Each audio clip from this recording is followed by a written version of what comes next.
ఈరోజు శ్యాంప్రసాద్ ముఖర్జీ గారి బలిదాన దివస్ సందర్భంగా వారికి భారతీయ జనతా పార్టీ ప్రకాశం జిల్లా తరఫున ఘనంగా నివాళులర్పిస్తా ఉన్నాం. వారి యొక్క జీవిత చరిత్ర చూసినట్లయితే 1901లో వారు కలకత్తాలో జన్మించడం జరిగింది.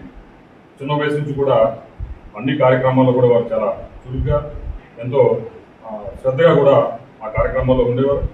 వారు 1919లో ఇంటర్మీడియట్ పూర్తి చేసుకున్నారు.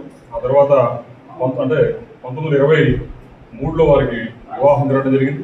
ఆ తర్వాత ఇంచుమించుగా 1924లో వారు BA పట్టా పొంది ఆ తర్వాత చిన్న వయసులోనే అక్కడటువంటి స్థానిక శాసనసభ్యులకు కూడా వారు ఎన్నికవడం జరిగింది. ఈరోజు భారతీయ జనసంఘ్ వ్యవస్థాపక అధ్యక్షుడు భారతీయ జనతా పార్టీ ఈ విధంగా ప్రపంచంలోనే ఒక పెద్ద పార్టీగా ఉందంటే దానికి గల కారణం శ్యాంప్రసాద్ ముఖర్జీ గారు.